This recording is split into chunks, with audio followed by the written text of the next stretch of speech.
the after party. Your hosts are the Great Order and No White Guilt. As for the crown winner of last week, the crown goes to Mr. Bloom for gifting a total of 60 Defend Those White Children dollars. Thank you so very much, dear brother, and a big congratulations to you.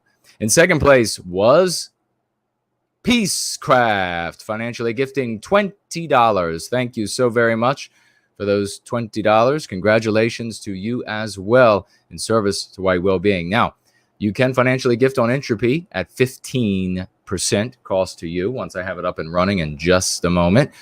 You can watch the stream there, and you can ask and vote on questions in the question widget. Those questions do not disappear unless you or I delete them. Or you may financially gift on Cash App. You can find the links to both in the description below. Jared and I evenly share the financial gifts with our guests on the after party. One announcement: if you wanted to comment, or if you did comment and watched the first version, the quieter version of the video that we put up, why you shouldn't use the anti-white terms, why you should not use the anti-white terms. If you watched the first version, it was a bit quiet, and if you commented there, please watch the second version and copy and paste your comment onto the thread below the second, louder version. The more views that are there, the more positive comments there are. It's not necessarily going to influence how widely YouTube anti-whites will circulate that video, but it will stand a greater chance at influencing our brothers and sisters who land on the video and have a look for themselves. So remember, be the message as well as the messenger of going free. Now today we have the one and only lovely Porridge on tap with us. Now there are underrated people in the different white spheres, and as you all know, I have drawn a very stark line between the white positive sphere, which is us, and then the other white spheres that are out there who doggedly and tenaciously, pertinaciously, as Jared would say, they doggedly stick to their old losing ways. So we will allow them to continue to call themselves white nationalists as they get put on the lists and to be rounded up to lose their firearms, their right to self-defense, and that sort of thing. And we are the white positive sphere. Now, throughout all of the white spheres, though, I say that to say this, that there are people who are wildly to mildly underrated. And Jared George is one of those individuals, underrated, should have 20 times, 50 times the number of people listening to what he has to say and share. Yours truly as well, underrated, but somebody who might be the most underrated in the entirety of the white spheres, certainly up there at the very top, is lovely Porridge, a gentleman who has a perspicaciousness that is hard to find an equal to. He can cut right through a complex situation to the heart of the matter and deliver a pithy and lucid explanation of the whatever it might be, the construction under consideration. And so we are very happy to have lovely Porridge at Ruination Media with us today. Now, Porridge, if you would please, for those folks who are new and have not heard of you before, and there will be some, and it'll be a shock to some that they've heard of all of these others who preen themselves so beautifully. And now we even see one of those who happens to go by the name Dickie from now on. Dickie, who has done a Matthew Heimbach. I don't know if anybody saw that in the newspapers, but he's suddenly speaking out against those he once led into intellectual and battle, and then also into suicides in prison. That's Dickie.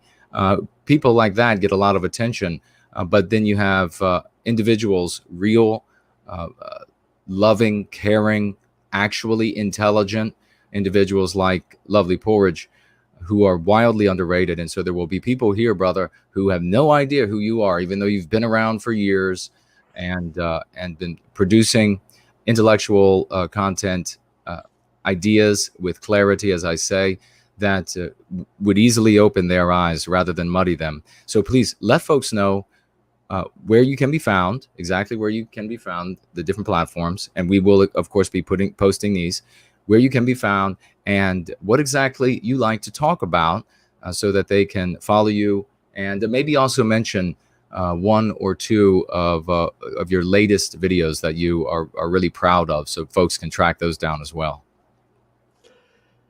Well, thanks, guys, for having me on, and thanks for that nice introduction. I think yourself, as much support as you have, you're also very underrated, and your subscriber count absolutely does not reflect the value of what you have to say.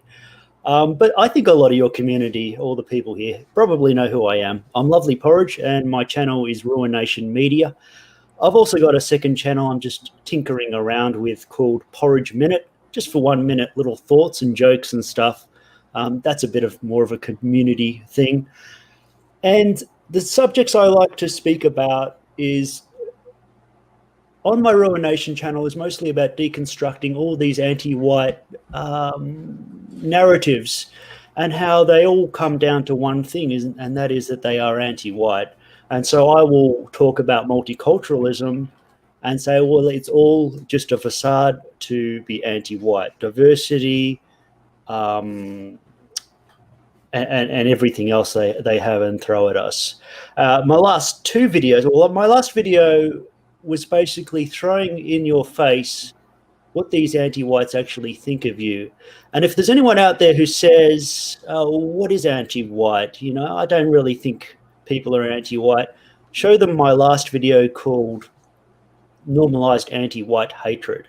That's just 10 minutes. It could have been much longer, and I might make a second part of people just being explicitly anti-white and not saying that it's anything we've done, any of our actions in particular. It's just who we are as a people. So, I have another video coming up that will talk about how there are many different ways of being anti-white, and the things that we're told to believe before we're not meant to believe now, such as being colorblind. That's been thrown out the window. Now they're saying to be colorblind is to be racist. We need to acknowledge the lived experiences of people of color. So it's very interesting that they can throw something away that was so important and put something completely different in its place, and yet the conclusion is always the same. It's always anti-white. But I won't get into all that. People can go and have a watch of that. But yeah, thanks for having me on, guys. Well, very well said, brother. And of course, ladies and gentlemen, the one and only Jared George, brother. How are you? Come on in, and let's get this exciting gathering underway. I'm splendid, and it's always great to speak with Porridge. He's been on a bunch of times. We knew you way back when. It was just Lovely Porridge, and there was no Ruination Media. I like the Porridge Minute thing. I'm going to encourage you to pursue that. I know you're good with quips, and you're a funny guy. If you follow this guy on Twitter, he's got a bit of a sense of humor on him.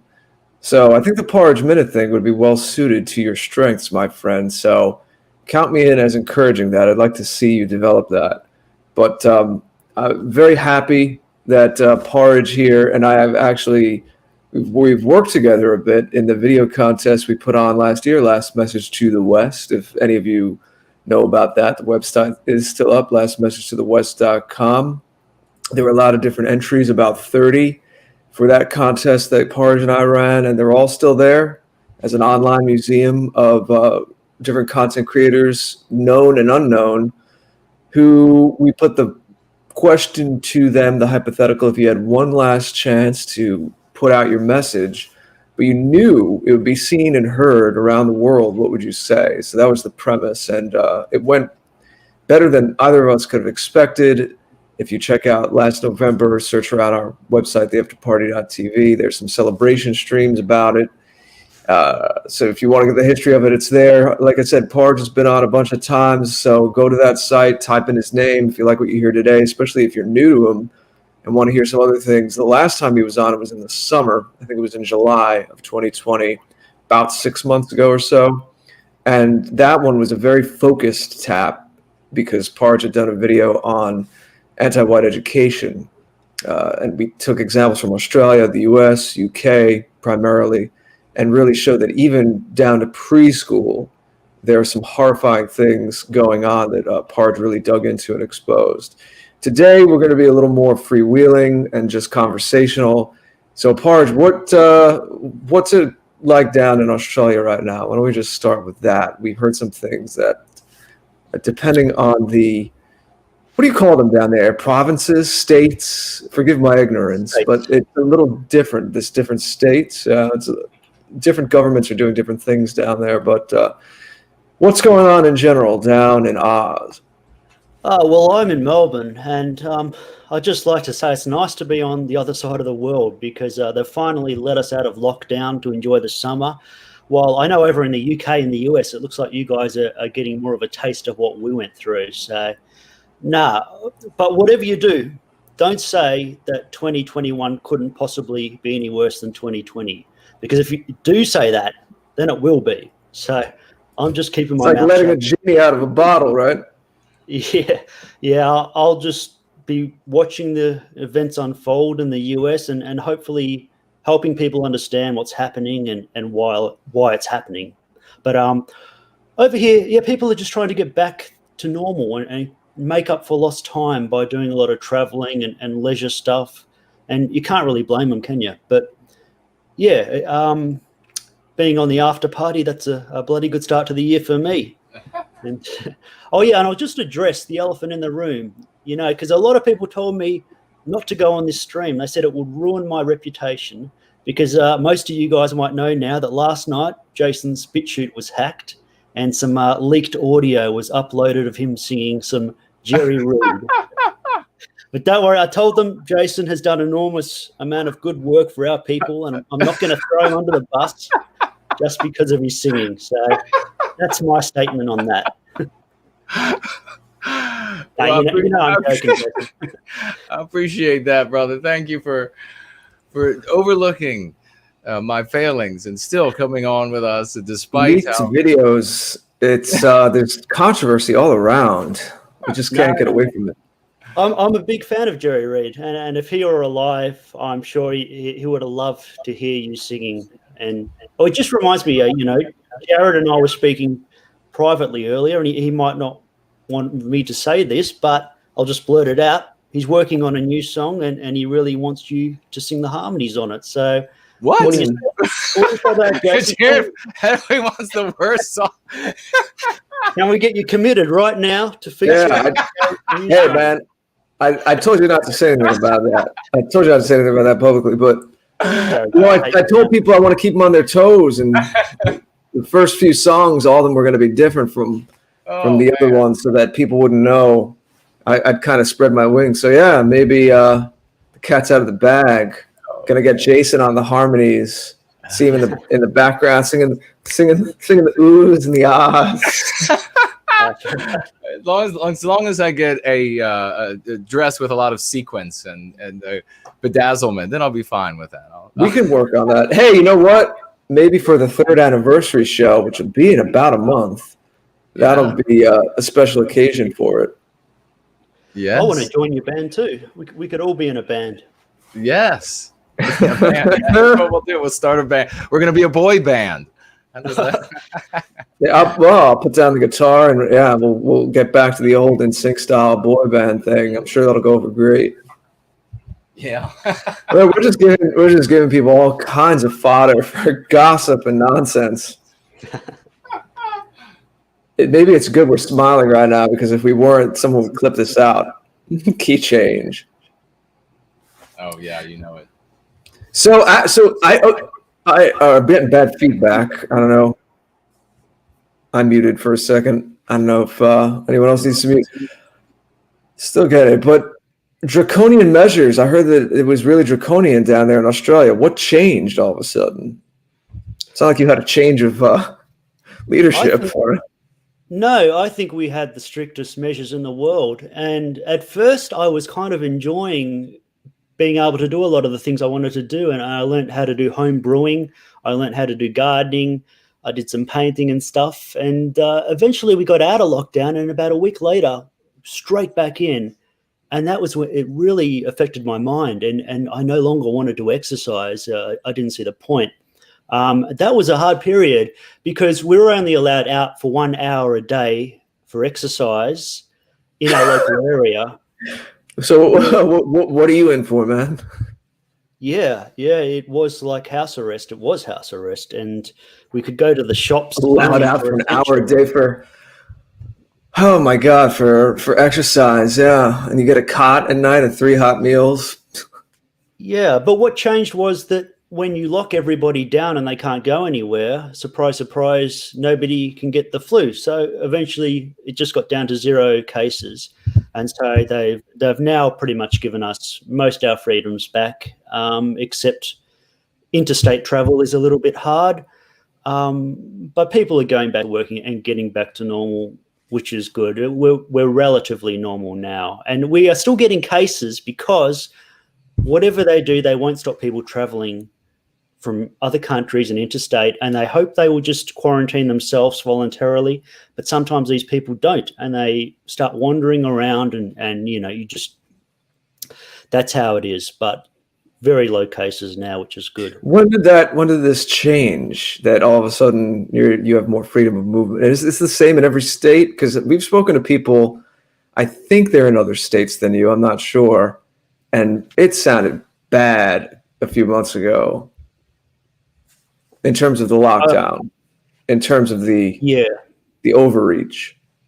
I think it might have been November when we were finally allowed to visit relatives and that, because for about 7 months I couldn't see my parents. You couldn't go to anybody else's house or anything. And I think that was about late October that they finally released us, and everybody went wild. The roads were kind of packed, and it's still like that now. You go to the beaches now, boy, they're packed because people are trying to live it up and get some of their freedoms back. But baby boom, hopefully the right kind. I was gonna say November timing's a little interesting. I don't know, I don't want to make too much of a stretch, but we'll see how things we'll see how things develop. Apparently we have a new mutation here that we got over from the UK. So I guess we can't cut our ties to merry old England in the UK, huh? We're just cousins here across the pond. What happens in one place, it'll ping pong. And this new mutation I heard just arrived on our shores, like the Mayflower. Well, you would think if you got down to 0 cases, then everybody may as well just take off their masks and do everything the same. There should be no rules whatsoever. But the reason we are still having to have rules is because they can just not help themselves. They just have to keep bringing people from other countries. And I think that new variant of the UK flu did make it here. I think it's gone now. But that's the kind of mentality they have, that this is a deadly disease that is of absolute highest risk. And yet, when we get down to 0 cases, instead of shutting the borders off and saying everybody get back to normal, we've got to maintain a lot of these restrictions just for the sake of importing people. Yeah. Now, I like what you were saying, that you took to gardening, to painting, doing your people proud. How was it for other people that you knew or spoke to, and how did they deal with it? And do you have any? You're a pretty wise guy, reasonable guy, not a wise guy, but a wise man, and can keep perspective. Be realistic about things, but also have the right humor and the right outlook. So, do you have any words of advice, or did you see anyone go through some tough times? Did you have to talk through things on the phone with any family members or friends about the isolation? Because I didn't experience that, at least in the part of the U.S. where I am, where I could still go walk in parks, and I could still visit people in their homes, and even restaurants in our summer. half a year ago were open, a lot of outdoor dining and stuff. So it wasn't, I know it still affected restaurants and small businesses. I'm not acting like just because I had a decent experience with it that there weren't other people suffering, obviously. But it wasn't anything like that where they were reaching even into your private relationships, where you're telling me you couldn't even go call on a private visit to someone's home. I mean, that's got to wear on people's psychology and mental health.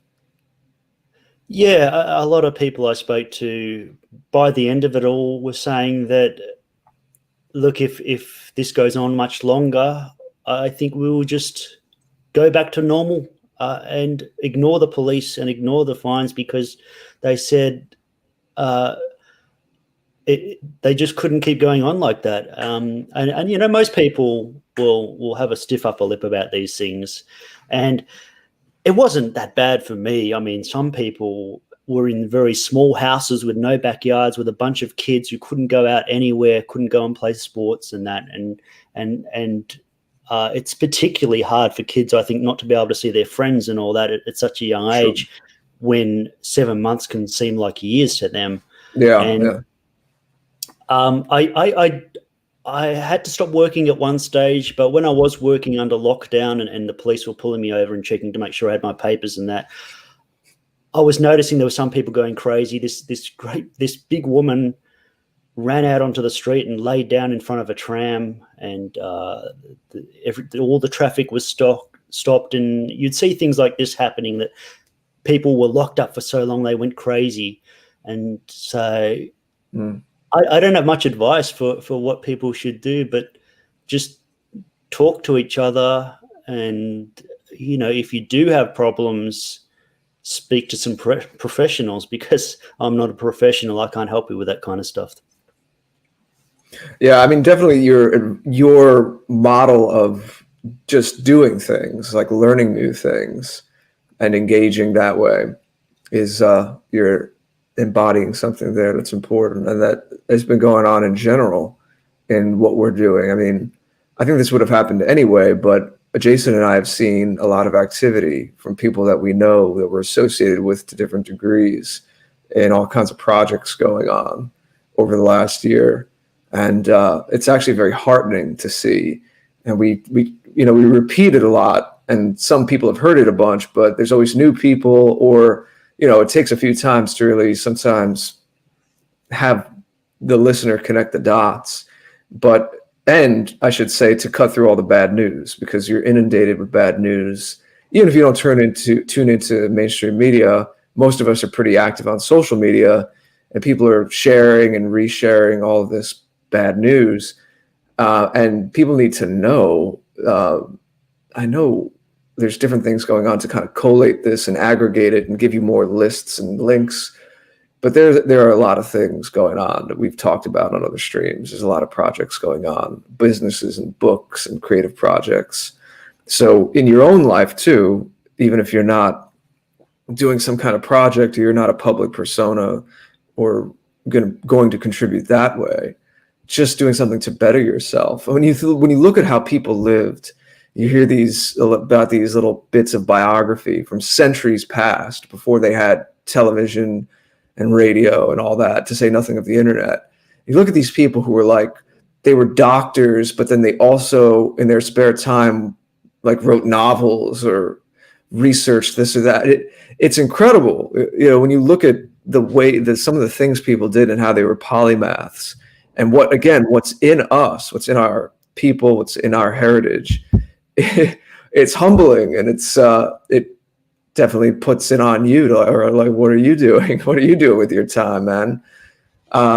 So good on you for doing that kind of stuff. I don't really have a question in that, but anyone want to comment, please take it away.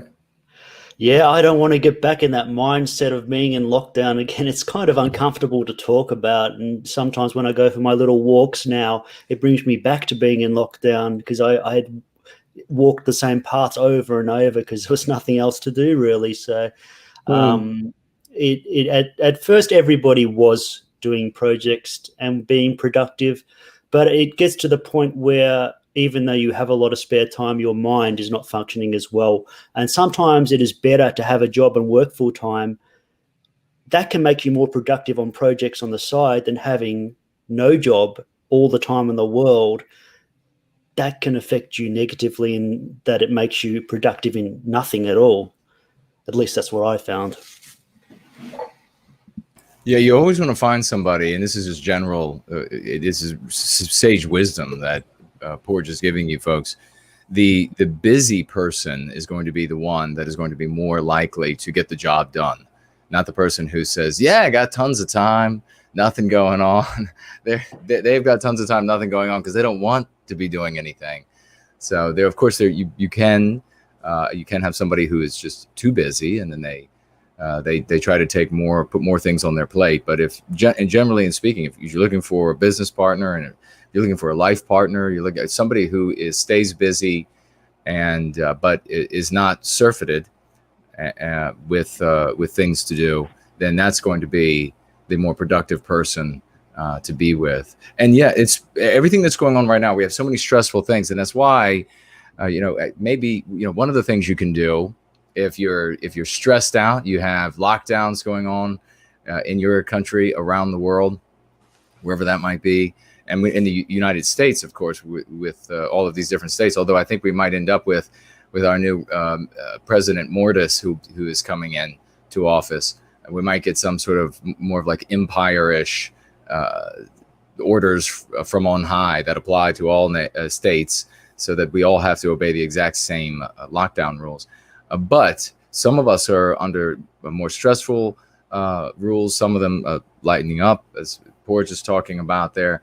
One of the things you can do is you can just go into your kitchen and then sing really loudly with the radio, and nobody knows, but you feel great, right? Nobody knows, but you feel great while it's happening, and you can get fired up that way. But yeah, the big thing is, in all seriousness, though, that this is having Porridge on is magnificent, because we have a lot of things that are coming together under stressful circumstances, which is what's taking place all over the West right now. Certainly all eyes on Mordor on the Potomac, right down the road here. We have all of those hobgoblins or whatever. What were they called? The orcs, and they were all being marshaled around that tower in the Lord of the Rings movie. It's sort of like that right now. And they're making sure that the certain hobgoblins are really vetted very well because of their race, whether or not they can be permitted to be close to President Mortis, Emperor Mortis, and that's rigor mortis to his mother. So with these sorts of things going on, we want to be able to we have to be productive. We have to ramp up our productivity. And I've suggested shutting down the news, turning off the TV. Don't listen to these people. And I don't know, Jared or Porridge, I'll get your feedback on this right now. And this will make for a very interesting discussion to segue into here on Tap, something a bit more serious. But I said several going frees ago now that there are going to be a lot of suicides of patriotic people in the United States. And of course, that extends to elsewhere around the world. People seeing that there's no hope for the country that they loved, for the West that they loved in those Western countries that they had believed were their own. And that there would be a lot of suicides, particularly in the United States now, with Emperor Mortis coming to the throne in Mordor, and that these would not be getting reported. There would be, who knows how high the spike will go, and these will simply not be getting reported. And why? Because people see in their lives, looking through the lens of the old paradigm, that there's no hope in the world. There's no hope for them to recapture their personal destiny. There's no hope for them to recapture the destiny of their communities, their families, their regions, their countries. And why do they not see hope? Well, because the thinkers out there that they go to do not give them hope.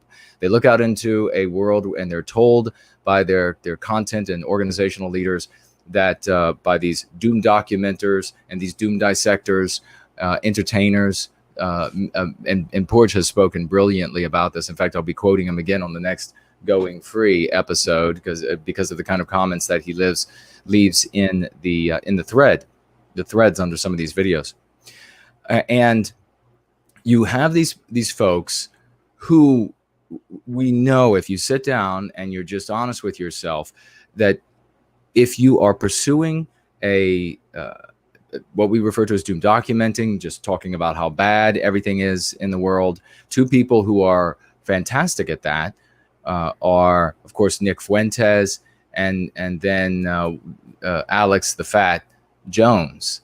And they were actually on tonight, and I was sent the link. Somebody said, oh, you got it. They're just going down the list of how everything is horrible under the sun.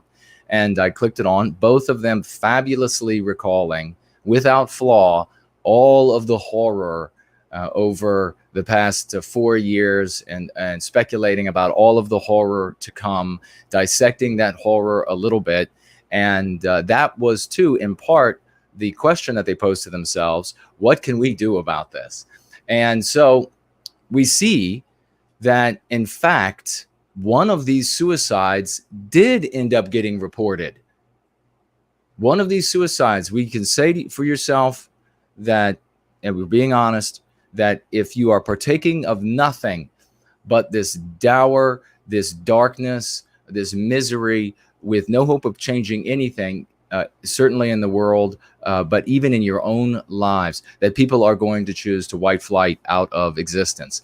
And so we can say the incessant, and this is what I've seen, and I've talked about it a lot in the different white spheres, that you see these people, there's always this cycling in and orbiting in, orbiting out, and like a comet. They come in, they're real bright, they're excited, they want to do things, and then they receive however many months or years they can stand of doom documenting and dissecting, and then they orbit right out again and they're gone.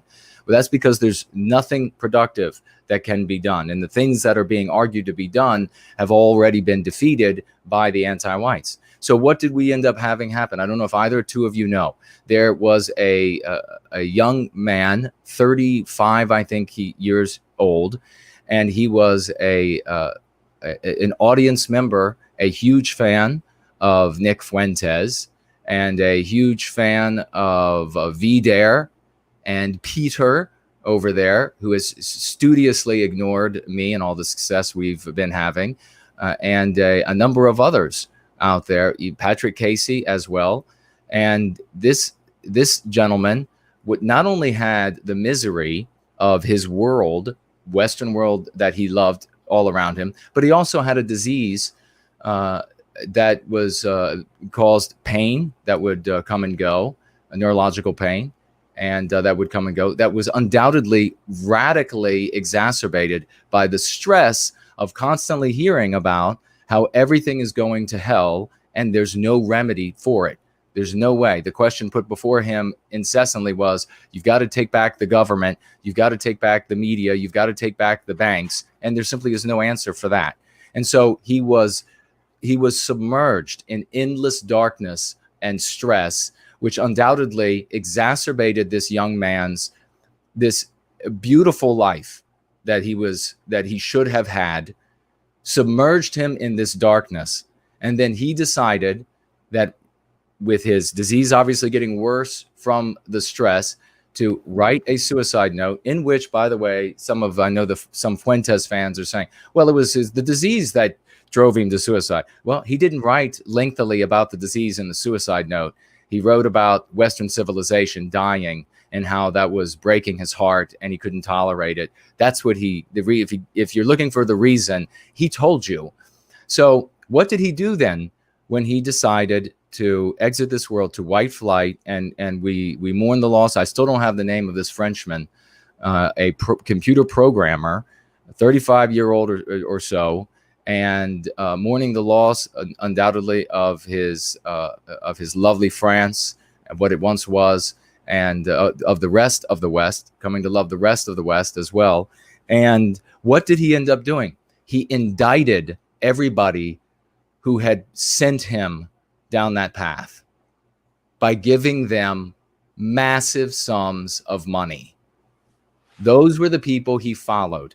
He gave more than $500,000, which he had accumulated by the age of 35 years.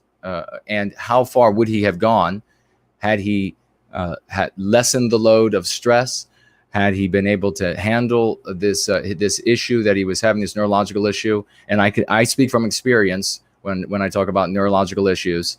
So how much better would his health have been? How much further could he have gone? Would he have ended up being that multimillionaire that could have financed a great many wonderful endeavors? And I'm saying a lot of this backdrop because I want the totality of this to cocoon the conversation, the responses from the two of you, because this is a person's life that we absolutely should not pass over.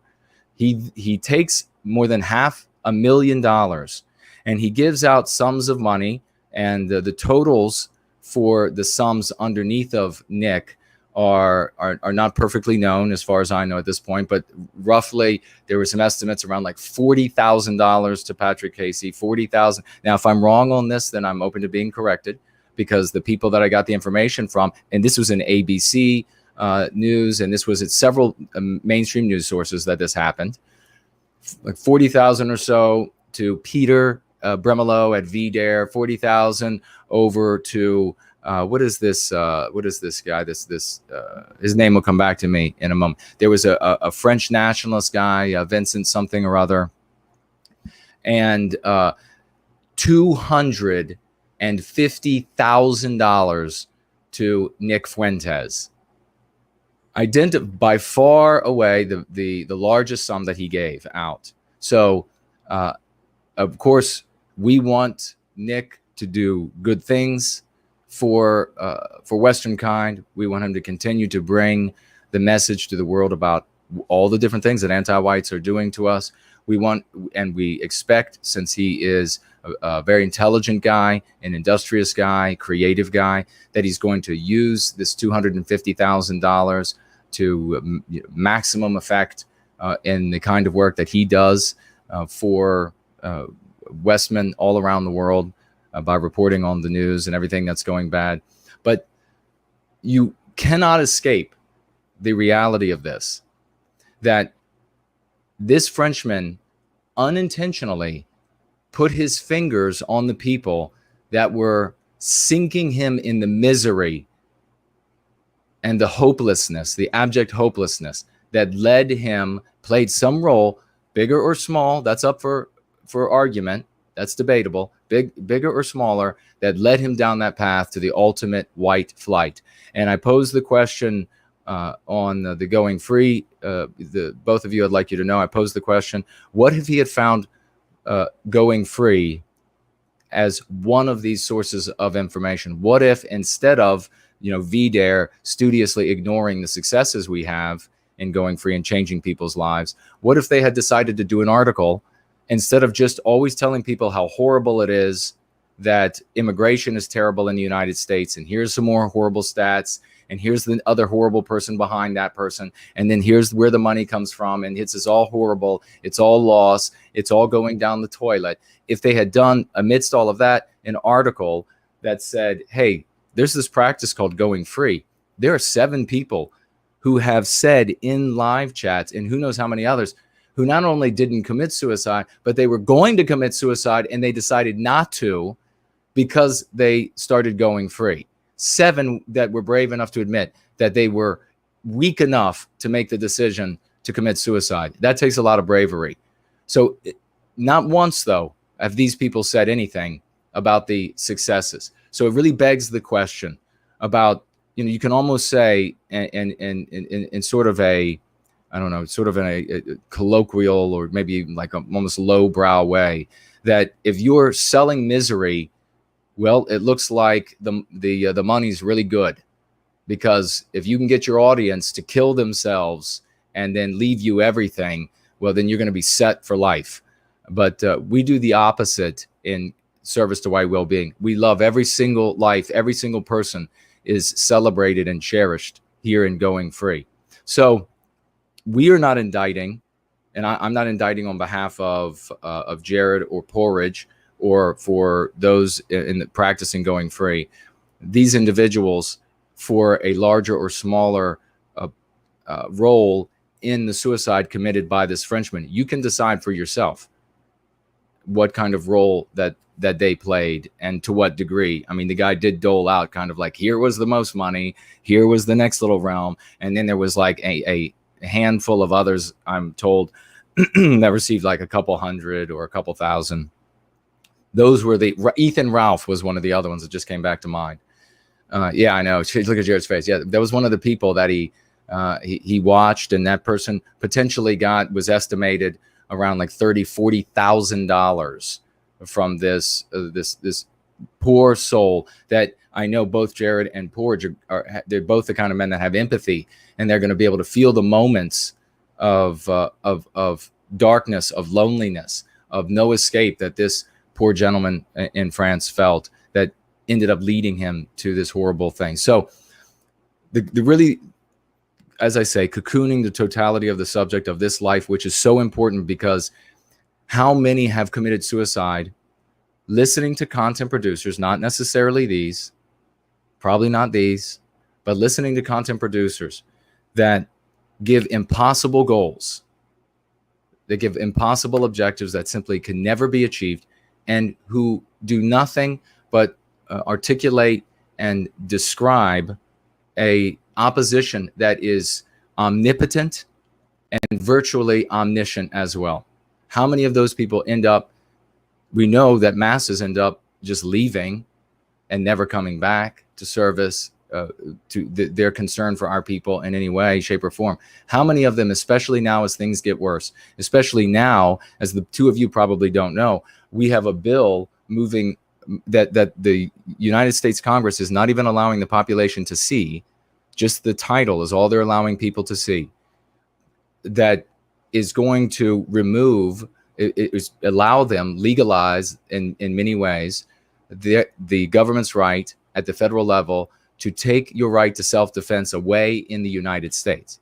How many people are going to end up with this coming toward them, that sort of tidal wave, hearing this sort of incessant misery from these people, are going to end up in pitiful places? Not only do they not end up going free in their hearts and becoming magnificent champions like we've had so many here attest to in their testimonials, but who end up taking this dreadful exit from the mortal coil.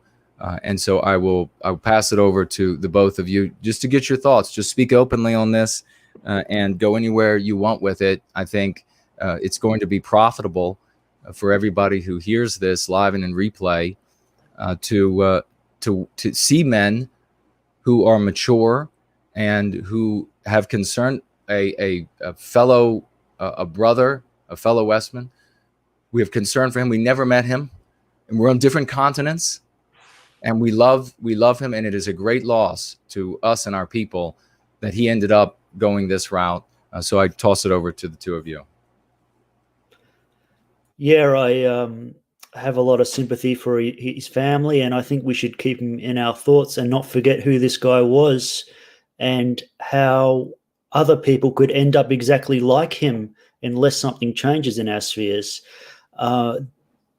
What happened was this guy says, I love your videos and I've been following you and listening to all your content, and now I'm going to take my life. What does that tell you? It tells you maybe you've been saying the wrong things. Maybe you should have said something better. And this money is dirty money. I would not want somebody giving me that money, even if it was $500,000, and telling me this is the result of following you and listening to what you had to say. That's just dirty money. I don't know what to say much about this. But I don't know much about Nick and what he says. I know he's intelligent, and I've seen some clips, and he's described things in the most exact way. And I appreciate when he does that. I appreciate all the good things he does say, and I like that he got behind the Trump movement and tried to use that energy to direct it. I imagine that's what he was trying to do, to direct it into a more white positive way. But there was another French guy that died last year, I think, and he was a novelist and in our spheres, and he wrote this book called Camp of Saints. And after that happened, I downloaded it and I was listening to it at work, and I had to rip it out of my ears because it was the most depressing thing I'd ever heard.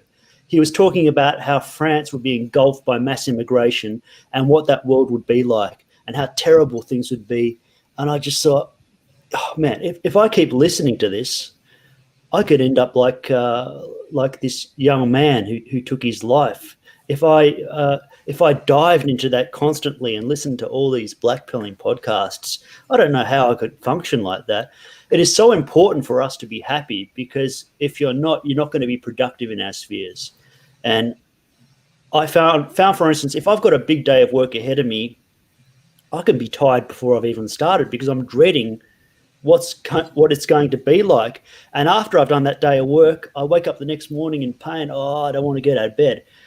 But if I go skiing, I can get up at 4 a.m. in the morning, full of energy, drive there, put on the boots, go skiing for 8 hours straight, then go out to the pubs afterwards, have drinks, full energy all day, never stopping, on the move, because I'm happy. So that's how important happiness is. So you've got to keep that in mind when you're black pilling people. You could be harming them. That's all I have to say on that. And I would just like to say thank you very much for saying that, Porridge. Jared, I just want to toss in, because this is so important for you and so much a part of your creative quintessence. It simply the word beauty, and how important that is. That indeed that's a virtue. And I'll just say no more, please. Yeah, I do believe beauty is a virtue. As to the subject at hand about this man in France and his suicide, well, this is the first I've heard about it live right now. So I want to be very mindful of that and give it its right due. And I don't know if that's going to turn into me talking for 10 minutes or me being very brief, as I'm trying to bring together a few things here. First of all, we have to be very careful here, because the general point would stand no matter what. I'm hearing a bit of a buzz in the background. I don't know if that's just me or not, but hopefully it's something distracting. We can't ascribe any kind of, everyone's doing what they know how to do and what best to do. And we certainly don't know the extent of the man in France, his condition, his mental state, other things going on in his life, the degree or frequency of the pain he was experiencing with this neurological disorder. Of course, that's physiological with the nerves, but it could easily, with something like that, spill over into mental health. Not that these things are totally partitioned. So everyone listening, I know you're all big supporters of what Jason does, as you well should be. Obviously I am, and I've been working with him and close with him for the last few years. But let's be very careful, first of all, not to go and make too many assumptions and leaps about some of the other people that have been mentioned here.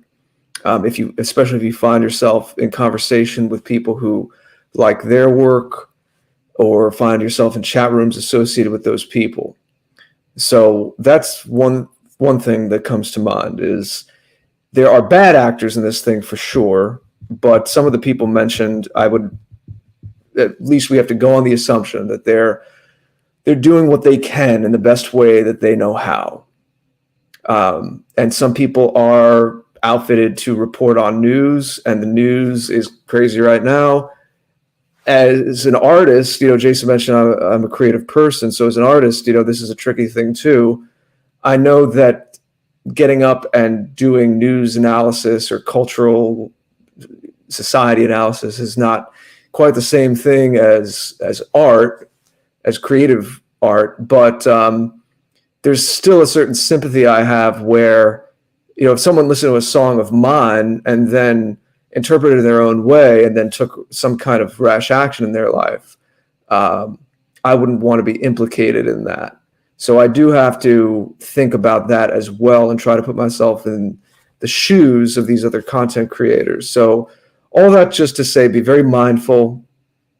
We have a great community here, and especially when you go and represent yourself as someone who, let's say, you found your home in Going Free, White Wellbeing, you listen to the After Party and Going Free a lot, especially if you represent yourself that way.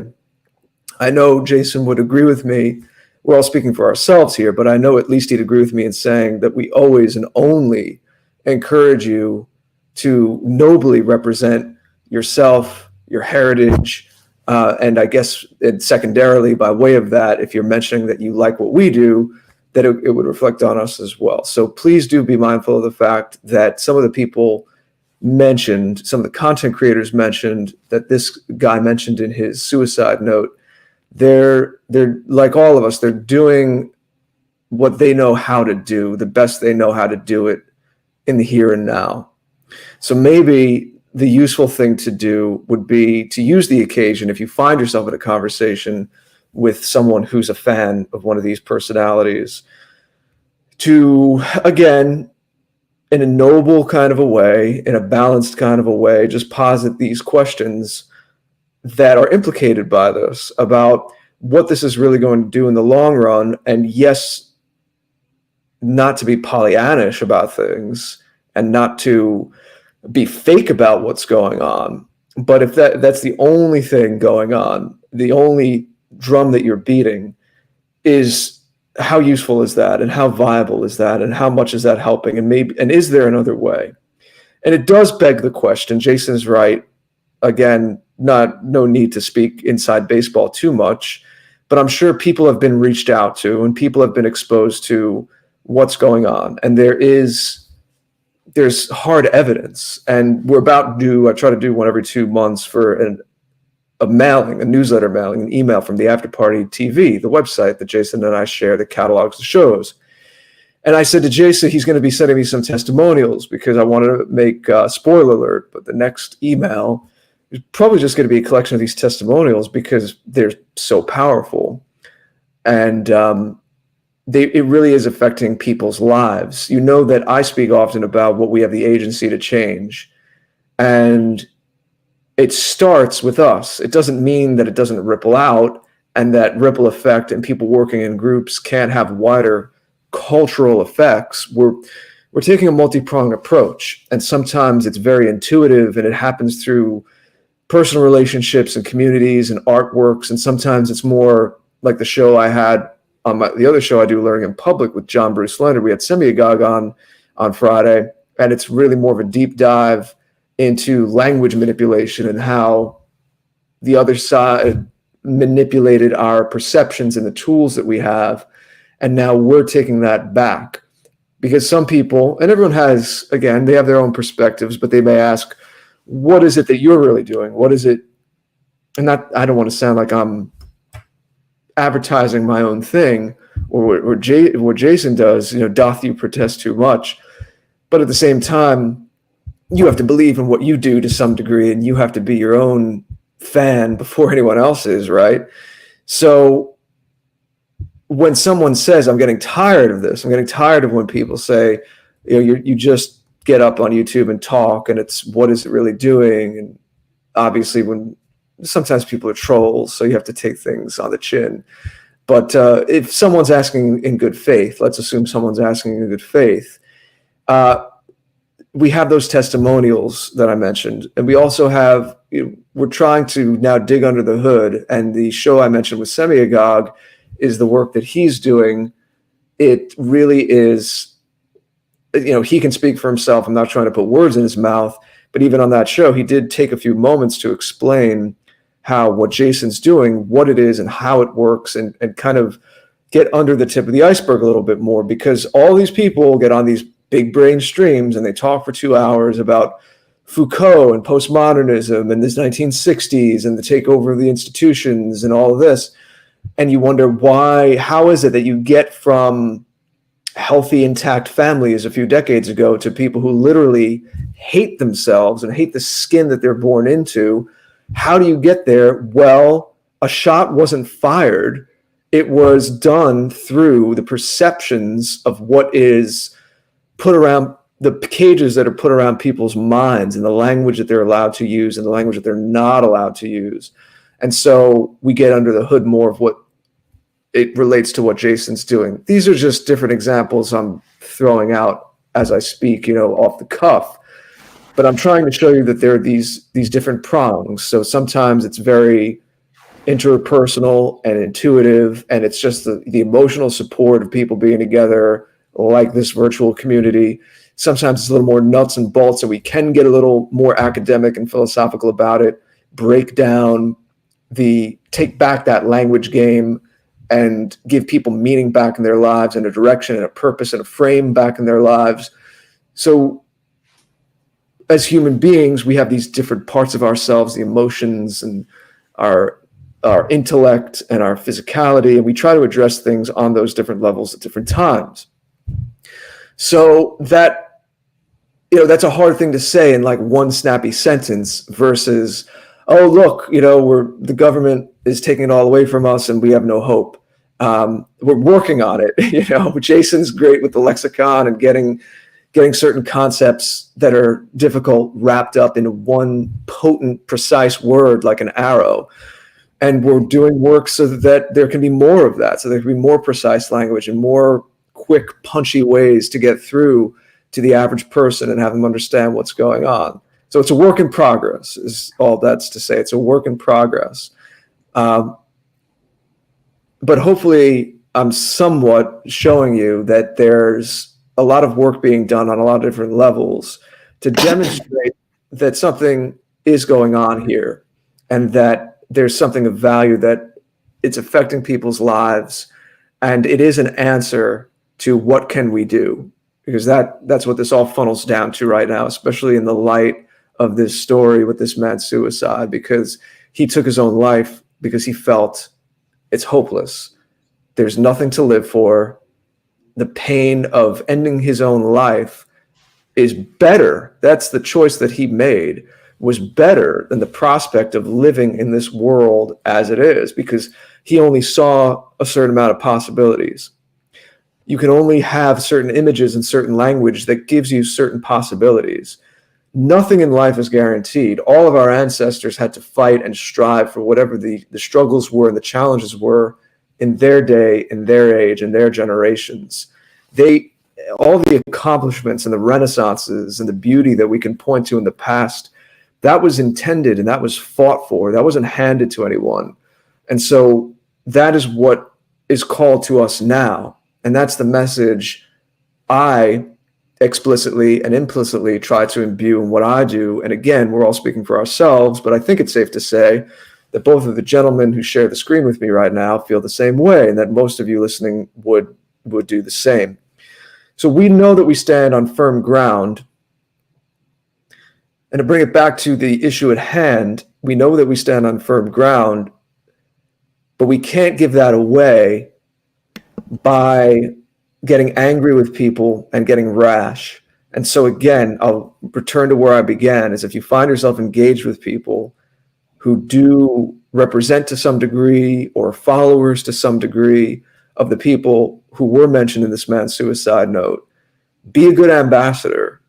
Don't just wag your finger or yell at them and act like they're implicated in this in some way. It's a complex thing. And again, speaking for myself, I think it's wise to keep in mind we don't know this man in France, his situation, his mental health, everything going on in his life. So please don't jump to conclusions. Don't make unnecessary assumptions. But it is safe to say that if he found going free and he read that book, or he started to tune into the streams, or both of those things, and he started to talk to some of you in the community here, that he may well have had that hope.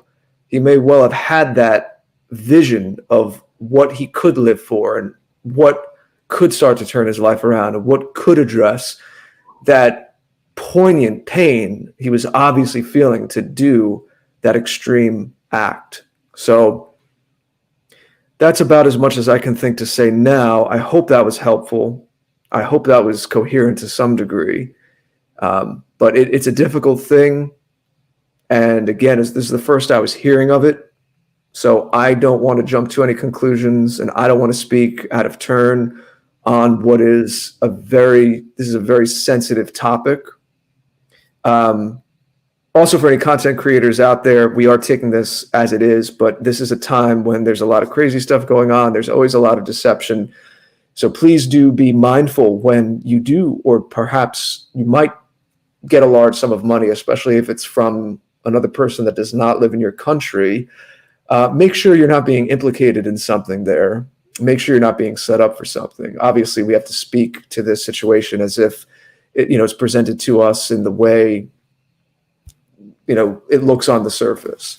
But one always has to exercise wisdom and think on different levels. So that is something to think of as well. I hope that the gentlemen who are on the receiving end of those funds do look into the full story behind that.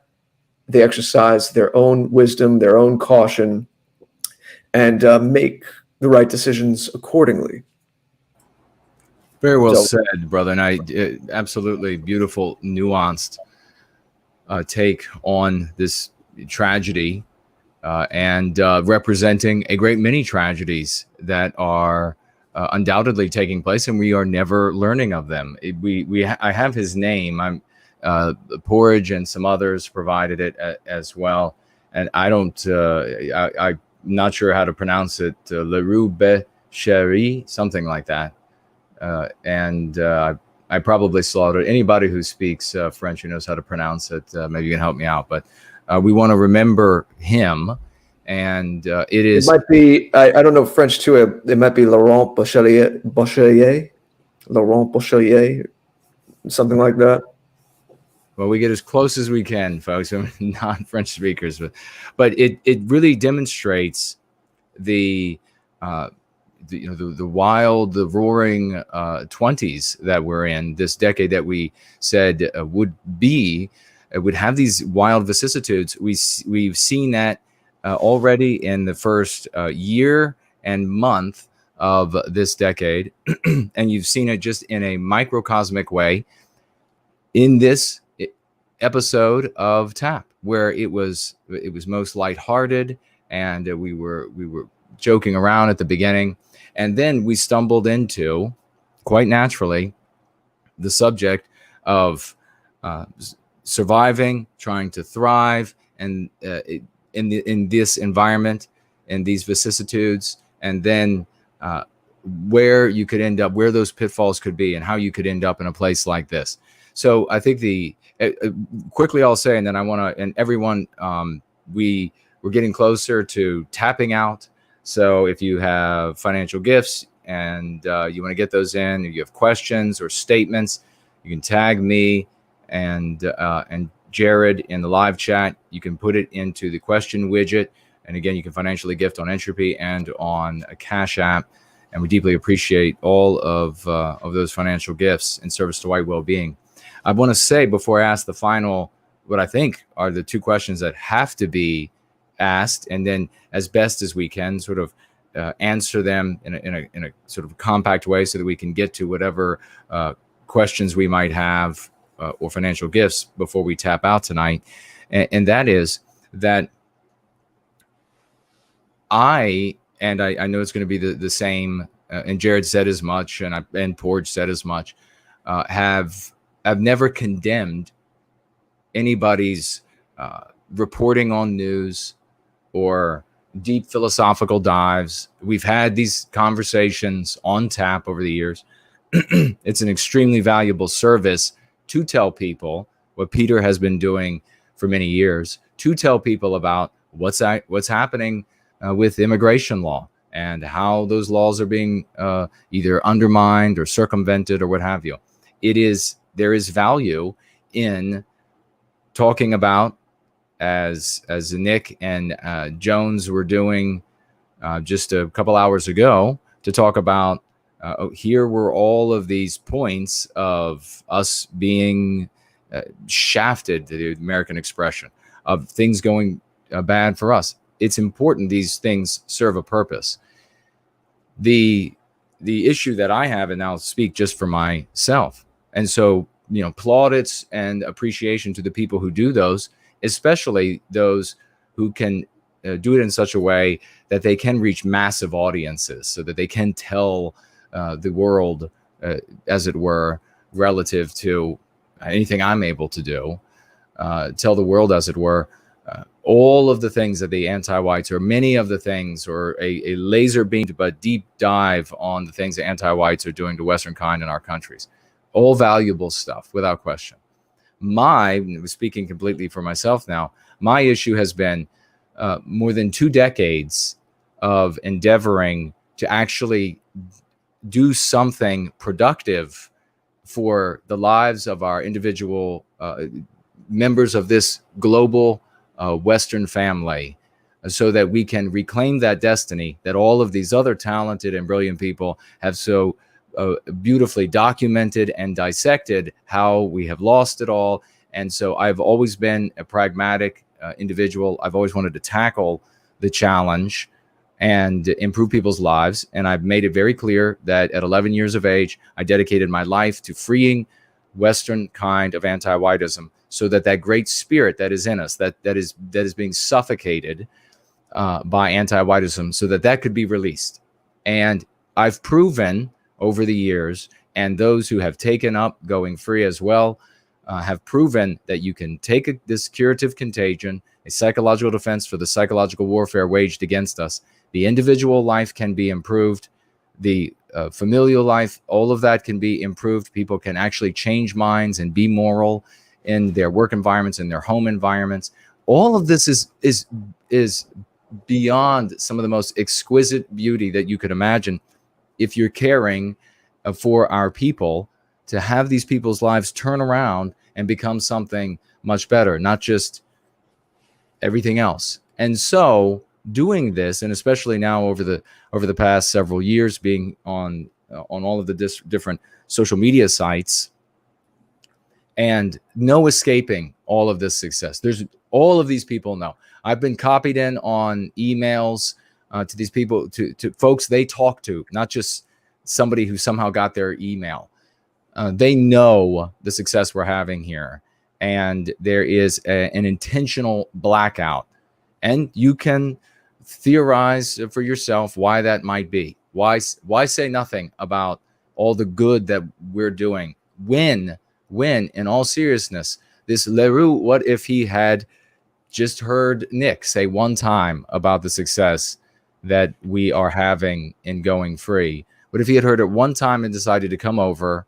And what if he had been the 8th person during a live stream who would have publicly said, you know what, I had actually written the note, like that young lady said a month and a half back.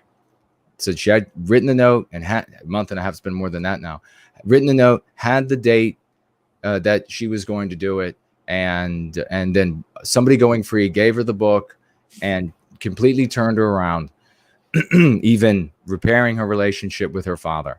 So what is wrong with that? Why can't we have the folks who want to report on all that's bad, the folks who want to deep dive philosophically or sociopolitically or whatever it might want to be, the folks who want to talk about politics, and have these people who are, by nature of what they're doing, they're reporting on the things happening, have them report on something that is happening in our spheres that is positive, that is working for people. Why can't we have both? So that's my opinion about that. That's where my big complaint comes from, because when these people, when folks like this Frenchman, and you all know I have a very long reputation, people who are, you've seen even on the stream, folks who are dirt poor and who don't have knowledge of the kind of knowledge that this Frenchman had in tech, whose lives are turned around by going free. And I am so emotionally struck by that, I end up being unable to speak, and my eyes shine. So it is nothing. This is about our people. This is about the love for you, actually caring about the individual lives of our people. And that's the only way that we're going to have success. And so, segueing right from that to the questions, the 2 follow-up questions that are most important right now as we are in this state, and at the same time sort of circling back to where Porridge got us started at the beginning of the stream. And that is, how do we identify those in our midst who might be heading this direction, who are so depressed and who are imbibing just more and more depression with maybe the content creators that they've selected, and maybe they have too many of that kind of content creator on their watch list or whatever it might be. How do we let them know? How do we identify them? How do we let that message be known that you need to, this is a time to be on watch for that deep dive, for that deep darkness? How do we identify them? And then, aside from doing what we know is working here, which is introducing them to going free, what else can we do for that person in that moment? And I'll just toss out, shouldn't it be something along the line of that we care about them, that they have value because they have the spirit of the West inside of them, that they do have people who love them, that they can be more than they see themselves today. So then I put this challenge. I put this question to our two my brilliant co-host and then our brilliant guest here, lovely Porridge.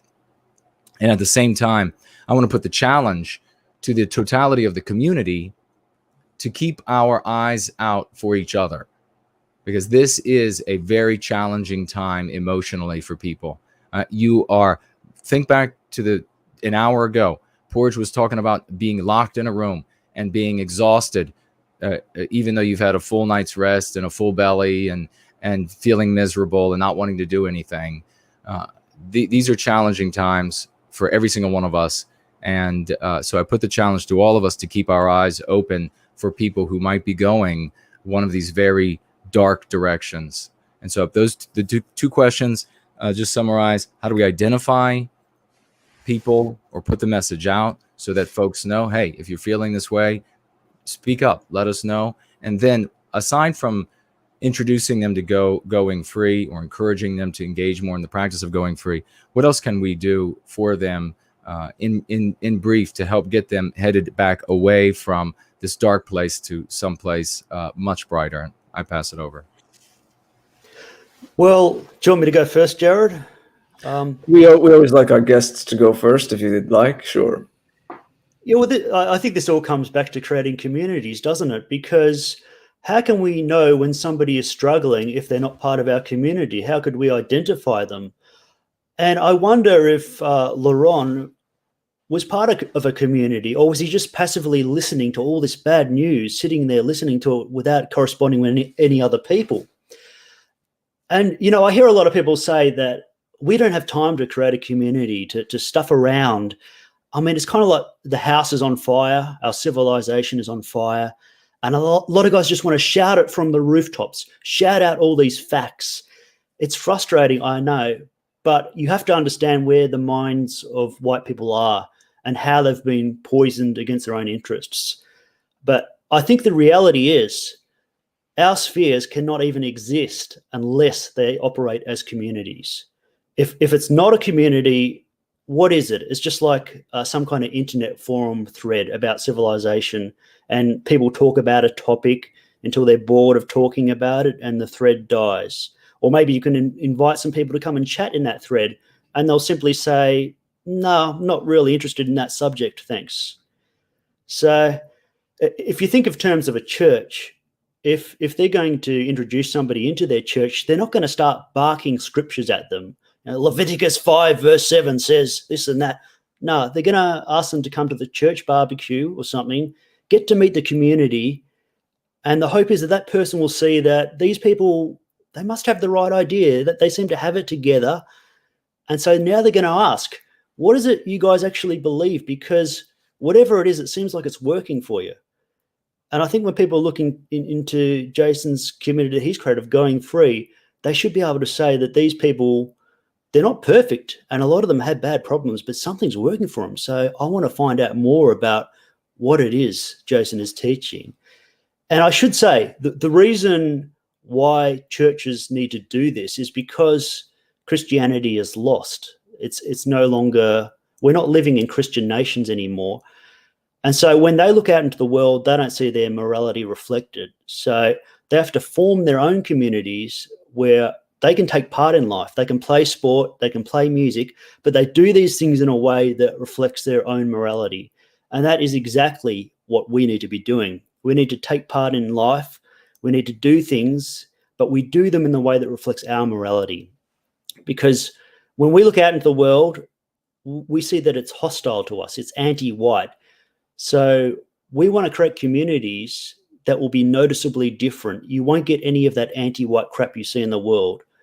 So it really is not fair that we have to create communities. We should have just been born into them. They should exist already. But now we have that task of having to create our own communities, because it's a hell of a lot easier to welcome people into a community than it is to get them to join some political group or some philosophy or talking about neoliberalism or postmodernity. And it's also for our own benefit as well. It keeps us sane. So even if this doesn't bring in a single new person, it's worth it just for us in this community already who are already here.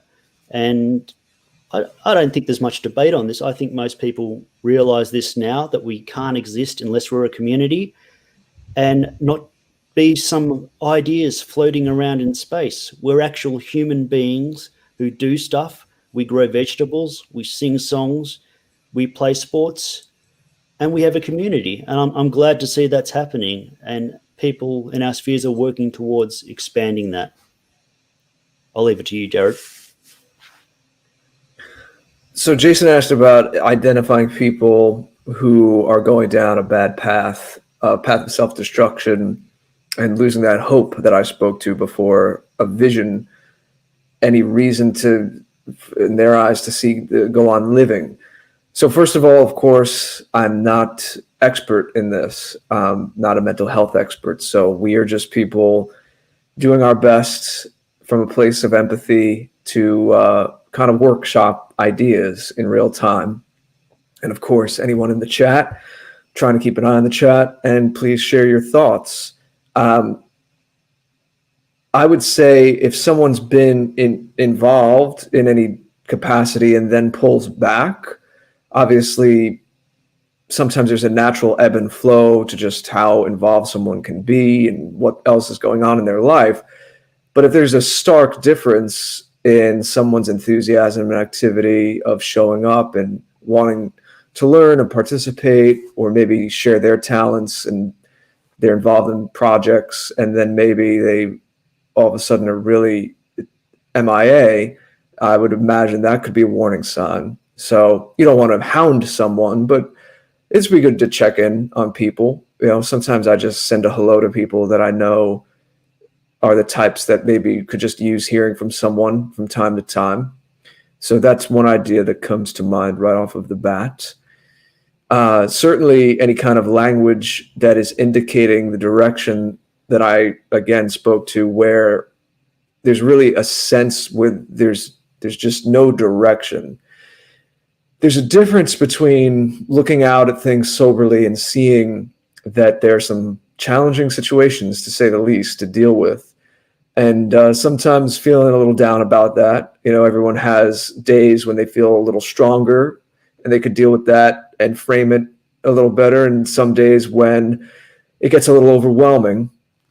But again, if you're hearing language that indicates a worldview and a global, like this is how things are, and it's always going to be like this, a global statement or of their identity, I am this, and it's just completely hopeless. It's completely given up. There's nothing to live for. There's nothing to look forward to. There's no chance. Any language or framework that indicates that kind of direction, I would also imagine would be a sign that this person their mental health is really in a weak spot and they really need some love and support. So that's another thing. So those are two that come to mind right away. I'm sure there are others if I had to sit down and write a list, but those are the two that came to my mind. No, that's absolutely. You both have done a a stellar job, non-pareil. I mean, magnificent. And thank you both very much for taking it as seriously as it is. Can I just say one quick thing too? I don't want to get too far off on, semantics or another topic. So obviously, as a shorthand, I understand what Porridge is saying when he uses the word community, or what you're saying when you use the word community. But when Porridge said that we should have been born into it, that does beg me just saying something very quickly. And it's that an actual community, like if we were living in a town in pre-industrial times and we recognized ourselves as all kith and kin, that's a community. But it also is a bunch of different people functioning on different levels and that do different things, have different strengths and different weaknesses, and are in different ways coming up against each other's lives and testing each other's boundaries. All that to say, communities are different than groups. Communities don't come together just with one very specific task, like a hobby group or like a hiking group or a bowling club or something like that. A real community is made out of a panoply of individuals that work as an organism, which means that there's differences. So I do want to engender that into this discussion a little bit as well, that there's going to be differences sometimes of opinion and approach, and there's different characters, different talents, different types of intelligences.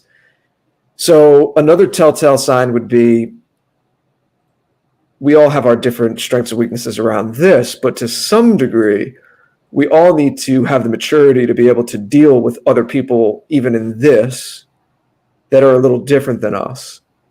And if you see someone who just can't handle that anymore and they get very, very narrow about it, and it's like, if you aren't X, Y, Z, A, B, C, then I'm leaving and this is not what I thought it was. Maybe it's not about trying to keep someone in the group.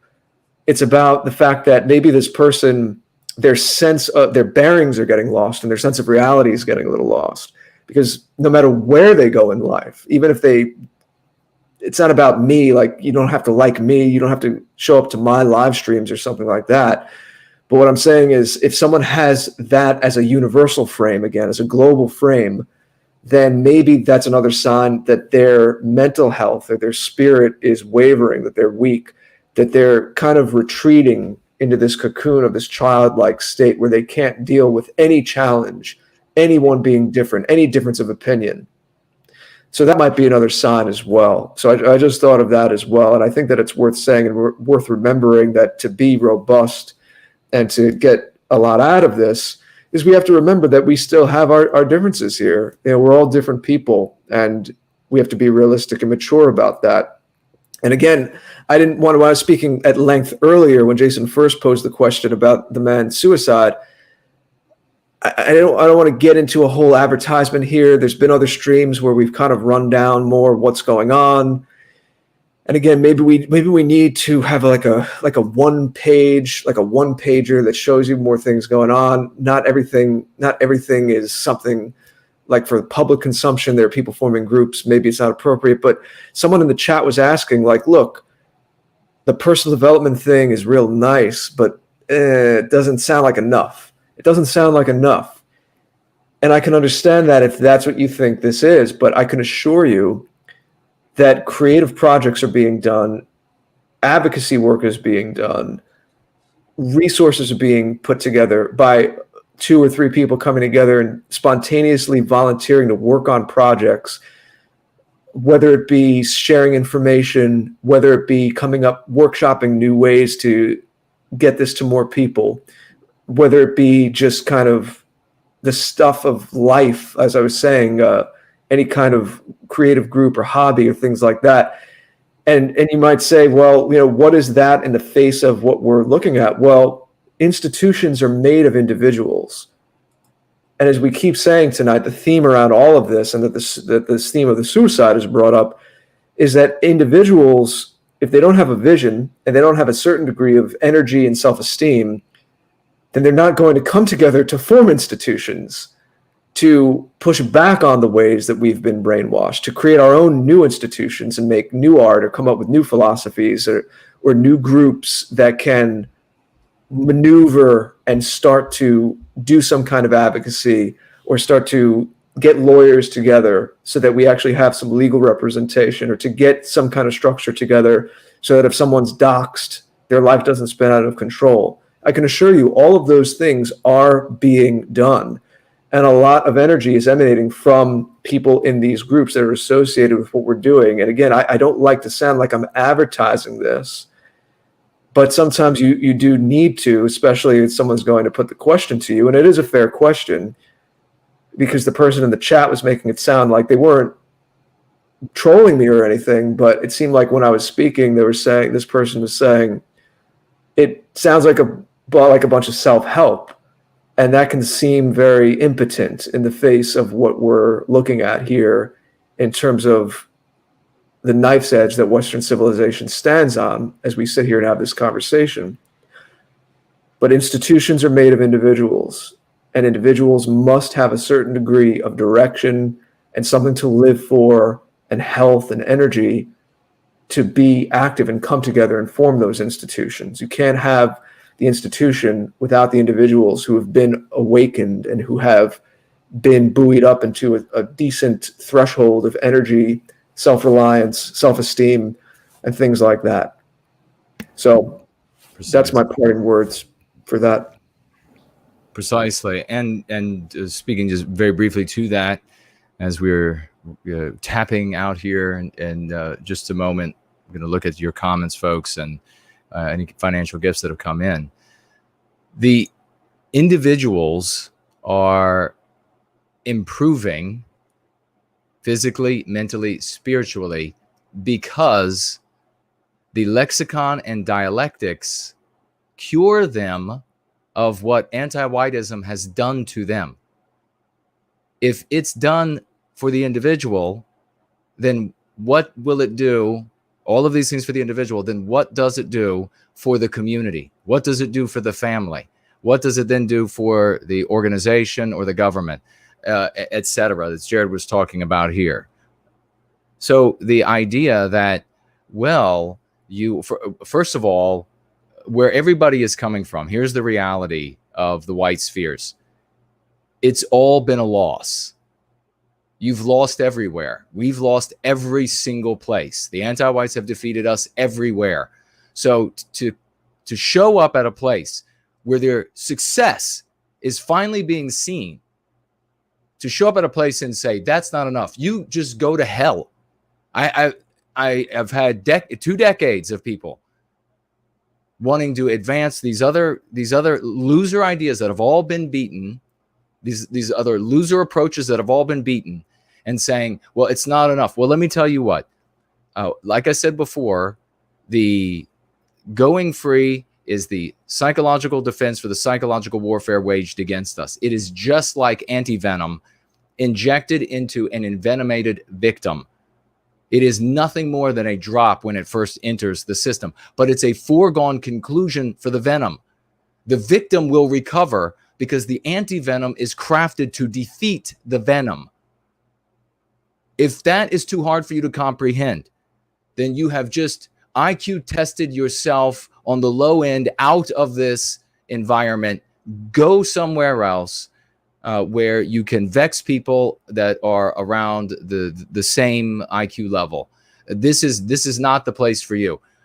These folks coming in and they're saying, well, it's not enough. Well, when you can call upon the armies of the dead, and when you can cast a spell and raise all the soldiers out of their graves, and then use them to wage war on the anti-white oligarchs who control all of the militaries of the West, all of the big tech of the West, all of the law enforcement of the West. And by the way, all of those individuals put the lowest value on your life of all lives in Western civilization. And so they will brutalize the hell out of you because you have been dehumanized. First, as a white person. Second, as a white person who cares about the well-being of white people. So do not show up And I share this with the others. From, if you're hearing this and you've coming from one of these other communities and you feel the urge to attack and try to destroy the good that we're doing for the lives of individuals, then them and their lives, changing the lives of their families, their children, writing love notes to their parents about white well-being. That is the kind of thing. And I'll speak to that, one of these acerbic comments that was made on a thread by another one of these antique nationalists showing up. They say, well, the anti-whites, they'll just demonize they come from this position, this so low IQ. And I'm going to and I'll just say this and we're going to roll out. But so low IQ, they're like, well, they're going to call you a Nazi, so you might as well be one. Well, they're going to call you a pedophile, right? So you might as well what? And then they'll say, well, they're going to demonize. They'll demonize white well-being just like they demonize everything else. Well, we hope they do, because to demonize service to white well-being is to demonize every ordinary white man, woman, and child on planet Earth. And the moment they do that is the moment they have signed their armistice, the moment they have signed their own death warrant, the moment they have built their own caskets. So we hope they endeavor, and we can see right now, and I'll just share this as I summarize and get your final comments. I'll share this.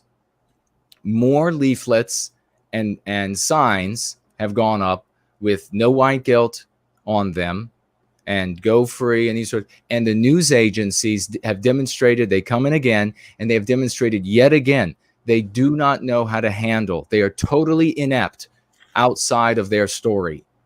If you had put up signs with any of the other, you say that the sign says you're a white nationalist, or the sign has a particular twisted looking symbol on it, your house would get burnt down.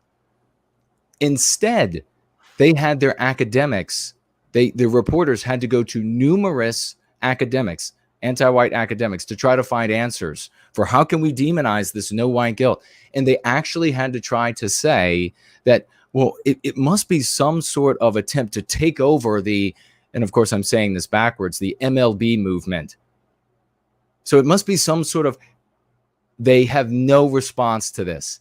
This works. It's working in many people's lives. It's saving lives. It would have saved this guy's life as well. Maybe I said on the stream, maybe his pain was so bad that he would have had to check out eventually. But if he would have had to because of the pain, he would have gone out like a hero. He would have gone out with a letter that said, God bless every single one of you. I wish I could be there all the way to the end, because I know we're going to take back our destiny. I can feel it in my bones, but I can't stand another day of the pain of this disease. And I'm with you in spirit. That's what his final words would have been. I'm with you in spirit for the rest of this struggle. Not, it's all burning down around us. I have to go. So we had some great responses here about preventing this from happening again. Building communities, having communities. Lovely Porridge saying. Jared George defining that a little bit, saying that communities are a manifold. They have people doing different things. Sometimes there are multiple movements in communities, and they have a spectrum of opinions in communities. And that's exactly right. Porridge also saying that when you identify somebody who maybe is in a bad place, that you don't want to hit them over the head, essentially, with some sort of verbiage that says, just feel better and do it now. You have to handle that person with care, with empathy, even if and it would be empathy, even if you disagree with a lot of their life or their life's choices or whatever it might be. That's how you should handle them. Jared also pointed out people who are pulling away. If you notice that they have a whatever participation level and granting for the sort of ebb and flow of people's lives, how they sort of come and go with their energy and time. If you see something unusual, some unusual pulling back, that might be somebody you want to reach out to. In fact, in this community, that's already happened. We have had people who have disappeared and whose their personal lives got a little bad, and then people in this community reached out to them and asked, how are you doing? Is everything okay? Because this is a community of love, hope, and redemption for our people, something that every Westman, man and woman around the world, can come to. And then finally, Jared also mentioned people who are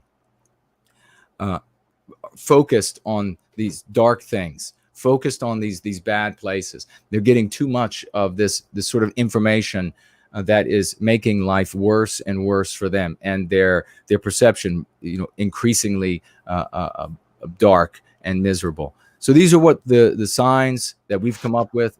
We're not professionals in the field of identifying people who are succumbing to depression and who may commit suicide, by no means. And we leave that open to professionals to add their thoughts in the thread of the video afterward, and also their suggestions for how to help such people. But we will never tolerate in the community to service to white well-being an environment that leads a person to a predictable bad decision. We just won't tolerate it. Like I told you all at the end of 2019, if you ever called yourself a white nationalist, you have to stop now. You say it publicly that you're not that, and you've now served white well-being. You now know that white nationalism is not right. If you've ever, I told you all that if you had been siding with Doolittle and following his stuff and the red helmet guy, John Mark, that you should immediately go public. How grateful are you for that now? If you listened, if you heeded that advice, that you should go public on all of your social media and say, you absolutely reject everything that those people said. You do not believe in any violence. How grateful are you for that admonition now, when the federal government is talking about nationwide red flag laws to take away your right to self-defense in partnership with big tech and their ability to look at everything you've written on your different social media platforms over the totality of owning those accounts. So we're going to always do everything we can. We look out for each other here, and there's no, as we normally say, there's no stage where there's somebody who's more important than everybody else. Everybody's shoulder to shoulder, and I love every single one of you. Thank you all for participating in this service to white well-being, the recapture of our destiny. We have a financial gift from the great, one of our rising stars. He is the eunuch, $5. And she writes, it's late and I'm too exhausted and stressed for a pithy message. $5 folk tithe. Kip. Well, indeed, dear sister Kip, keep it Promethean. We also have Brad, who financially gifts over here, $20. Thank you so very much. Another great participant, always with us. And we love seeing you. He writes here, for folk tithing. And we appreciate that. Indeed, that's part of the the community. The Jewish community has something. Now, this is both for the Jews who practice the Jewish religion and also Jews who are agnostic and even practice other religions, atheists. It's called tzedakah, and it is a moral requirement to give of yourself. It normally, for tzedakah, takes the form of financial gifts, but it can also be your service, of your talent, and that is a community. That's how a community functions, and that is what we are definitely putting together here: a community of Westmen all the way around planet Earth, functioning for white well-being. In the question widget, we have only this, and I didn't see if you asked a question and I missed it. Please post it again quickly with the tag to me. Lord Hendrickson has written here, you nice fellas need to speak of this. And then he's got a link there, but we're out of time. I'm afraid this ended up being an important topic and a very important show, a very meaningful TAP gathering. But we'll return to this next week.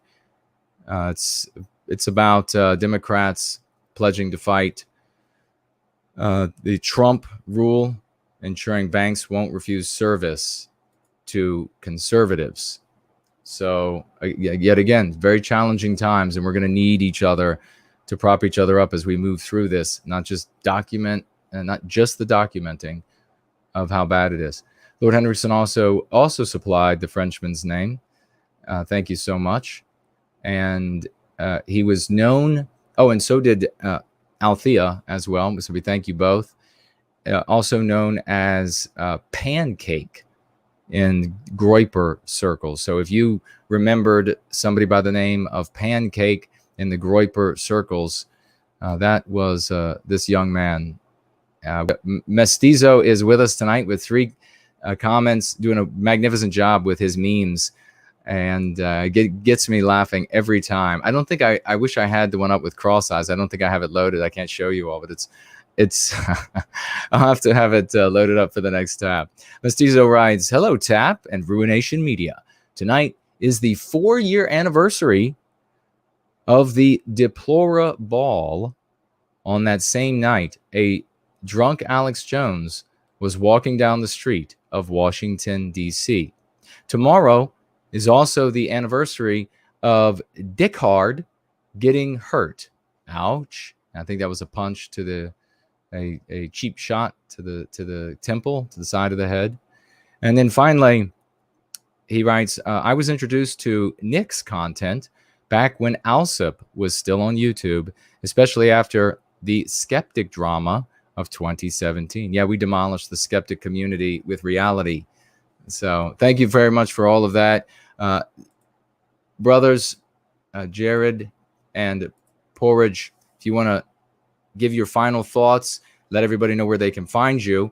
And if you want to speak to any of the comments that were made that I just read, please do so as well. And otherwise, just your final comments on the totality of the conversation tonight and anything else you want to share.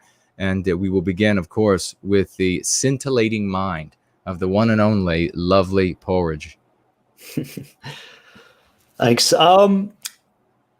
With this comment about self-help and it seeming a bit strange, I don't think people fully appreciate where white people's minds are at and how infected they are with meme pathogens.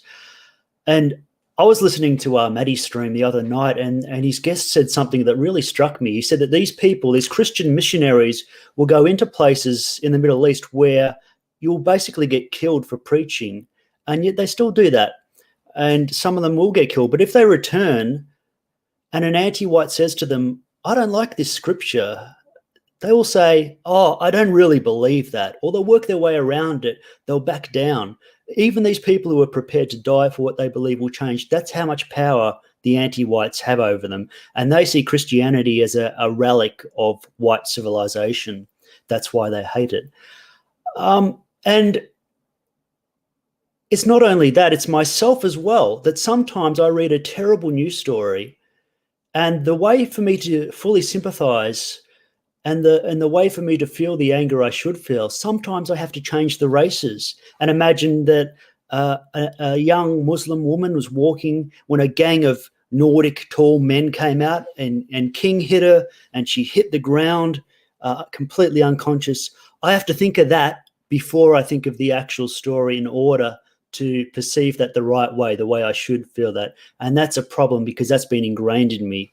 And I'm sure a lot of people would feel the same way. And that's why I always use the reverse the racist thing so people can understand, because we are so infected with anti-whiteism. And unless we address that, we'll get nowhere. Unless you can recognize this mental block that people have and deal with that, you can call it self-help. And maybe it is, but it's really just freeing their mind of those bad things. So yeah, that's what I would say to that. And but otherwise, yeah, thanks for having me on. I always enjoy chatting with you. There's a lot of stuff going on, and we can't cover it all, particularly in America. But we have to keep our heads high and just stay focused on what matters, because in the end, the love we have for our people is always going to win out against the hatred and wickedness of these anti-whites. And I really believe that. And I'm thankful Jason and Jared are doing this essential work, because I don't see many other communities out there doing what needs to be done, to be honest. So yeah, you can find me on Ruination Media or on Porridge Minute. I'll also give a quick plug to the book that all three of us are published in, called Folk. If you haven't checked that out already, you can follow our Twitters and find that. But yeah, that's it right there, and it looks wonderful. Tony and Jared organised it, and they did an excellent job in that. And again, it will display how different we all are, how we approach things completely different, but we kind of end up in the same place by doing that. So yeah, thanks guys, and thanks for the people watching and the commenters who have been leaving feedback. I enjoyed the stream. Thank you, Porridge. It's always great speaking with you. I just put the link to the publisher of Folk in the chat, and I'll leave by saying, as I spoke to earlier, if you're frustrated that others out there aren't paying attention to the very real effect that some of this is having, carry yourself nobly, be a good ambassador, be patient, explain why you see it working and how, and I'm sure that it'll grow in the way that it needs to. As for me, my site is thegreatorder.com. That is a catalog of everything I do and the different ways to get in touch, the different social media to follow. I encourage you to sign up to the mailing lists. That everything through my site I have more control over, of course, than social media, which is more fickle than ever. And Jason and I have the afterparty.tv, where these shows are cataloged. If you want to hear more from Porridge, just like with any guest, or if you're not sure if a guest has been on in the past, just go to that search bar, go to the little magnifying glass icon, type in a topic or a person's name, and see. We have going on 3 years worth of these shows that are meticulously tagged and cataloged for you on our individual sites, and of course on the afterparty.tv. Again, please sign up for the mailing list there as well, the afterparty.tv. We don't send a lot of emails, about one every 2 months, but it's there if we need, if in an emergency and we needed to get a message out more urgently or more quickly. If all of our social media went offline tomorrow, that would be one of the only ways we have to communicate with you. Although we do encourage you still following us on social media, because we have to use those organs of communication that are available to us at the time being. I'm not going to cede ground. I'm not going to leave Twitter. Might as well stay there and get the most out of it while we're there. But for that, for Telegram, I've only recently begun telling people about my Telegram over the last couple of months. Haven't worked on it too much, but that's another good one, as you know. But all of that for me goes through thegreatorder.com. I have a new poem I just put up. It's technically not new, but it's new to the site. It was exclusive in the WPQ magazine. I like to let them have the exclusive. I feel like that's the respectful thing to do for several months. So the poem is actually about spring. Every poet needs his ode to nature, right? So I know we're in January right now, but I didn't want to wait any longer. And you can kind of dream of spring as you read it. It's a few months away for us. I know it's hot where you are, but a few months away for us still here in the Northern Hemisphere, although I enjoy all the different seasons myself. But yeah, always creative projects going on. We have that beautiful coffee table book that we talked about, the poem. I share art on my website. And of course, as always, working on the next song, because I finally launched that stage, that aspect of my creative life just a couple of months ago, as some of you may know. So I'm putting out about a song a month. And as I mentioned too, if you want to get a little more nitty gritty, a little more philosophical, salon style stream I do with John Bruce Leonard, author, editor-in-chief of Arctos. The last one from a few days ago, episode 18, with Semi Agag as our guest, and we really talk about language and perception. It really tracks well with what Jason does. And a little before, I have to look for it, but a little before hour and a half, I believe, in that show, Semi Agag spoke for several minutes, got a little more under the hood about why the kind of thing Jason's doing works and how it's a counter to the way that culture's been taken from us in the last several decades, and how we can mount this way to take it back on our terms. So if you're interested in that kind of thing and you want to get a little more heady about it, then you might like that. We've gotten some good feedback about that episode. But everyone, thank you for listening. As always, my best and my love to you, and we'll talk to you soon. Thank you very much, good brother. Very well said. And I'm going to share this I've received. I'm not going to share anybody's names, but I have received several private messages from people listening to the show tonight. One of whom said that the person was in tears at how the caring, the concern, the emotion that we have here, how mature we are, and nobody is reduced to that state who didn't need to hear that message. And so this was the right conversation to have at the right time, and not just for those several messages, but I know there obviously are going to be others who are not going to be brave enough, or who don't have a way to contact me, or they're going to speak up. And so this conversation definitely was for everyone, given the times that we are living in. Indeed, tomorrow, in not many hours, we are going to have a brand new president in the United States, and things are going to be changing mightily fast. So the right conversation for the right time. And we're going to continue moving upward, up toward that great mountain's peak, where we know that the sun will rise in the west, because we will it into the heavens. It is our will and our will alone that will make this happen. And new people are going to come, and sometimes they'll ask questions from a place not necessarily of honesty, or and sometimes there will be questions from places of honesty that are misconstrued. And for those folks who are brand new, or who have been here for a little while but not very long, and you're still trying to learn, you're still trying to pick things up, I ask of you to be patient. I ask of you to dig in to going free, to do more listening than talking, to do more asking than accusing. And if you can do that for yourself, then you'll find that you will be greatly rewarded, as others have been greatly rewarded, by the practice of going free. Something as easy to do as a proper fitness regimen, or proper dietary regimen. You can do this, and you can have the results. The results will equate to, they will match how much effort you put into it. So I ask you for your patience, and I also ask you to understand where I err in my attempts. Only a human being with foibles and the rest, like everybody else. Where I err when I am trying to bring the message to our community around the world. So it's been a marvelous time being with everybody here today. I love every single one of you. This is genuinely a place of love, hope, and redemption.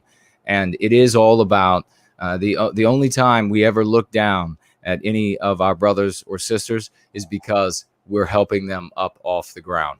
It's been marvelous serving today with the great Jared George and the wonderful, lovely Porridge. As always, I want to thank everybody who participated in the live chat, and everybody who's watching live and in replay. And a big love to all of those wallflowers who are getting and growing in the knowledge of going free and not yet brave enough to participate. We love every one of you as well. And a big thank you to everyone who asked questions. And of course, a most heartfelt thank you to those who financially gifted, knowing that that liquidity is going to be put into the service of going free. Something efficacious, finally, from the heavens, it seems. In reality, of course, the scientific method, a lot of trial and error. But we're going to keep going that direction. Going free is going to be more powerful every day we go forward, because of all of the wonderful people coming into it. And you will be able to be a part of that. We welcome you. We want you to be here. We love you dearly. And we look forward to seeing every single one of you